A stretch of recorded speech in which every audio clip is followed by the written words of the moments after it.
बघा किती छान झाली आपली कांदा पात आणि बाजरीची भाकरी खायला या तुम्ही पण आमच्याबरोबर. गुड मॉर्निंग सगळ्यांना.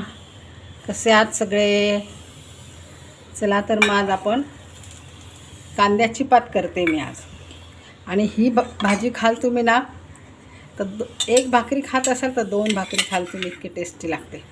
हे बघा आता तेलामध्ये आपण हिरवी मिरची, लसूण आणि जिरे यांचं वाटण आहे, हे परतून घ्यायचं.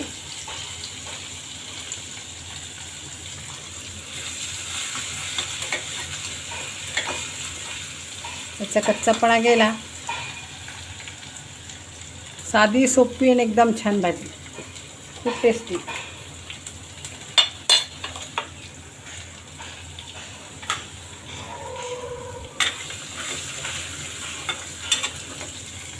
आता याच्यात कांद्याची पात टाकून घ्या. कांद्याची पात 2 पाण्याने स्वच्छ धुवून घेतली, नंतर मिठाच्या पाण्याने धुतली, मग चाळणीत नितरत ठेवायची, नंतर कापायचे. ते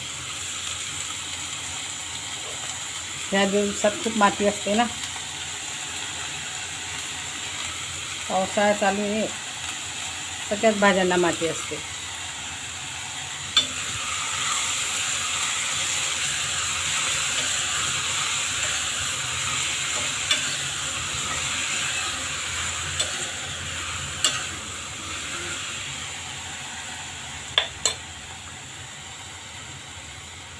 थोडंसं मीठ टाकून घेते, पटकन पाणी सुटतं मग तिला.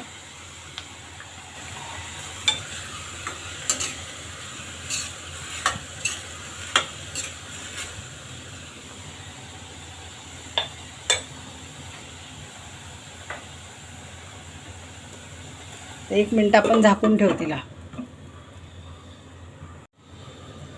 बघा आता 1 मिनिटात किती छान झाली आपली भाजी, शिजून केवढी झाली बघा आता ती.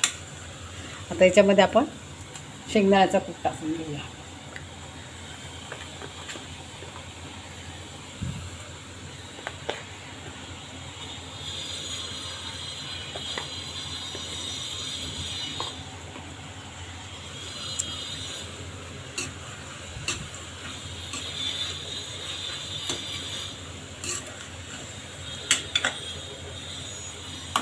अजून थोडा बसेल त्याच्यात.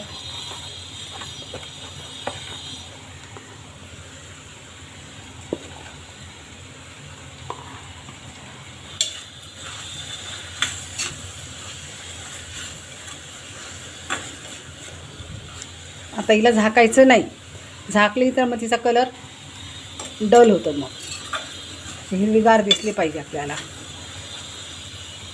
आता याच्यात बघून घ्यायचं आपण मीठ वगैरे कमी का, तर मग टाकायचं परत. एकदम परफेक्ट आहे, झटपट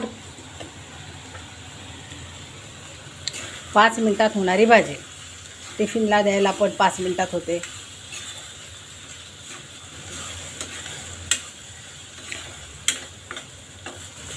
कांदा पात कधी पण जास्त शिजवायची नसते. बघा किती छान झाली. आता सर्व करून घेऊ आपण. आपली भाजी झाली आहे, आता आपण झाकून ठेवली तरी चालते, ती छान होते मग. बघा किती छान झाली आपली कांदा पात, एकदम चविष्ट. तुम्ही पण या पद्धतीने एकदा करून बघा आणि बाजरीची भाकरी बरोबर खायची, छान लागते. या तुम्ही पण आमच्याबरोबर जेवायला.